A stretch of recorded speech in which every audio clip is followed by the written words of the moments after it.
प्यारे मसीह भाइयों बहनों, जय यीशु की प्रस्तुत है 21 जनवरी 2021 का बाइबल पाठ।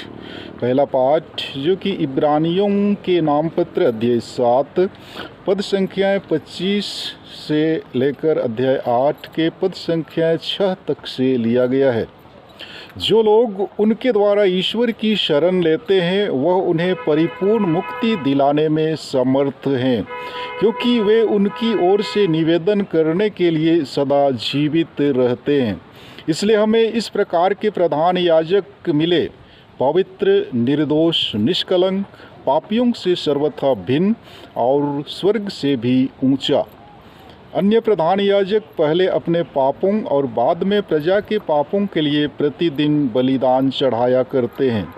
संहिता तो दुर्बल मनुष्यों को प्रधान याजक नियुक्त करती है, किंतु संहिता के समाप्त हो जाने के बाद ईश्वर के शपथ के अनुसार वह पुत्र पुरोहित नियुक्त किया जाता है, जिसे सदा के लिए परिपूर्ण बना दिया गया है।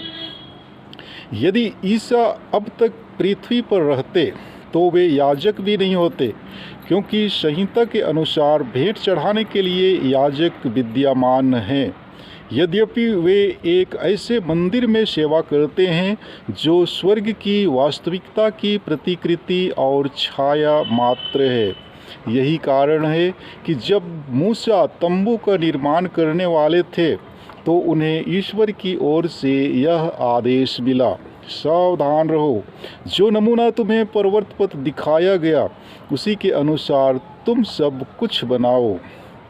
अब जो धर्म सेवा मसीह को मिली है वह कहीं अधिक ऊंची है, क्योंकि वे एक ऐसे विधान के मध्यस्थ हैं जो श्रेष्ठतर हैं और प्रतिज्ञाओं पर आधारित है। यह प्रभु की वाणी है। आज का सुसमाचार पाठ संत मार्कुस के सुसमाचार अध्याय 3 पद संख्याएं 7 से 12 तक से लिया गया है। ईसा अपने शिष्यों के साथ समुद्र के तट गए। गलीलिया का एक विशाल जनसमूह उनके पीछे पीछे हो लिया। यहूदिया, यरूशलेम, इदुमैया, यरदन के उस पार और तीरूस तथा सीदोन के आसपास से भी बहुत से लोग उनके पास इकट्ठे हो गए, क्योंकि उन्होंने उनके कार्यों की चर्चा सुनी थी। भीड़ के दबाव से बचने के लिए ईसा ने अपने शिष्यों से कहा कि वे एक नाव तैयार रखें, क्योंकि उन्होंने बहुत से लोगों को चंगा किया था और रोगी उनका स्पर्श करने के लिए उन पर गिरे पड़ते थे। अशुद्ध आत्मा ईसा को देखते ही दंडवत करते और चिल्लाते थे, आप ईश्वर के पुत्र हैं। किंतु वह उन्हें यह चेतावनी देते थे कि तुम मुझे व्यक्त मत करो। यह प्रभु का पवित्र सुसमाचार है। प्यारे विश्वासियों, आज के प्रथम पाठ द्वारा लेखक बताते हैं कि ईसा की पुरोहिताई अद्वितीय और चिरस्थायी है। पुराने विधान के पुरोहित पहले अपने विधान के पापों के लिए बलि चढ़ाते थे, परंतु ईसा को इसकी जरूरत नहीं है, क्योंकि वे हम पापियों से सर्वथा भिन्न हैं। पाठ के इस अंश द्वारा लेखक यह भी बताते हैं कि यीशु उस वास्तविक मंदिर के महापुरोहित हैं जो मनुष्यों द्वारा नहीं बल्कि प्रभु द्वारा स्थापित है। पुराने विधान में बलिदान अर्पित करने के लिए बार बार पुरोहितों को नियुक्त करना पड़ता था, लेकिन मसीह ने एक ही बार हम सभी के लिए अपने को बलि चढ़ा दिए हैं। इसलिए उस महापुरोहित प्रभु यीशु के आदेश अनुसार अपने जीवन को बदलने की कोशिश करें, ताकि उनके द्वारा हम उस पवित्र मंदिर में प्रवेश कर सकें जो ईश्वर द्वारा हम सभी के लिए स्थापित है। और आज के सुसमाचार पाठ द्वारा हमारे सामने दो प्रकार के मनोभावों को उजागर किया गया है। एक और फरीसीगण यीशु की बढ़ती प्रसिद्धि के कारण उनसे ईर्ष्या करते हैं और उन्हें मार डालने की सोचते हैं। तो दूसरी ओर हम देखते हैं कि लोग भीड़ की भीड़ प्रभु के पास इकट्ठे होते हैं। फरीसी एवं शास्त्री उन्हें तोड़ना चाहते हैं, उनके कार्यों में बाधा डालकर उन्हें हताश एवं निराश करना चाहते हैं।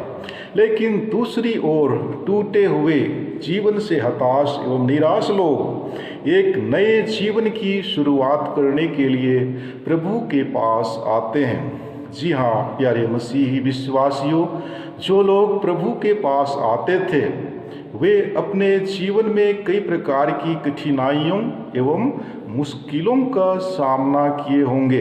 यही कारण है कि वे अपनी स्थिति में सुधार लाना चाहते थे।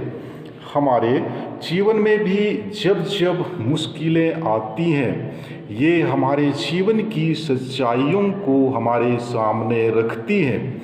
अतः आज का सुसमाचार हमें आमंत्रित करता है कि हम अपने जीवन को अच्छी तरह से परखें। हमारे जन्म से लेकर आज के इस दिन तक ईश्वर की कई कृपाएं हमें मिली हैं। ईश्वर के उस प्रेम को हम जानने एवं समझने की कोशिश करें। यदि हम अपने जीवन के हर एक क्षणों का, चाहे वह खुशी का हो या दुखी का, अवलोकन करेंगे तो हमें ज्ञात होगा कि ईश्वर सदैव हमारे साथ रहते हैं। वे हमें हर खतरों एवं विपत्तियों से हमारी रक्षा करते एवं हमारी हर एक ज़रूरतों की पूर्ति करते हैं। अतः ईश्वर के सभी वरदानों के लिए हमें आभार व्यक्त करने की आवश्यकता है। और यदि हम किसी मुश्किलों एवं कठिनाइयों में फंसे हुए हैं तो उन्हें प्रभु को अर्पित करें। प्रभु हमें हर कठिनाइयों एवं मुश्किलों से छुटकारा दिलाने में सामर्थ्य रखते हैं, क्योंकि मत्ती रचित सुसमाचार अध्याय 11 पद संख्या 28 में वचन कहता है, थके मांदे और बोझ से दबे हुए लोगों, तुम सभी मेरे पास आओ, मैं तुम्हें विश्राम दूंगा। जी हाँ प्यारे मसीह विश्वासियों, हमारे जीवन में खुशी के क्षण एक परछाई की तरह है जिसे पलक झपकते देर नहीं लगती। इसलिए हमें आगाह किया जाता है कि हम जीवन के अंतिम लक्ष्य की ओर अपना ध्यान केंद्रित करें। हमें उस खुशी एवं सुख शांति की खोज करना है जो हमारे मरने के बाद भी सदैव बनी रहेगी। और वह सुख शांति सिर्फ और सिर्फ प्रभु यीशु ही हमें प्रदान कर सकते हैं। प्रार्थना करें कि हम सभी प्रभु के वचनों पर विश्वास करते हुए अपने जीवन को पवित्र एवं निष्कलंक बना सके। आमीन।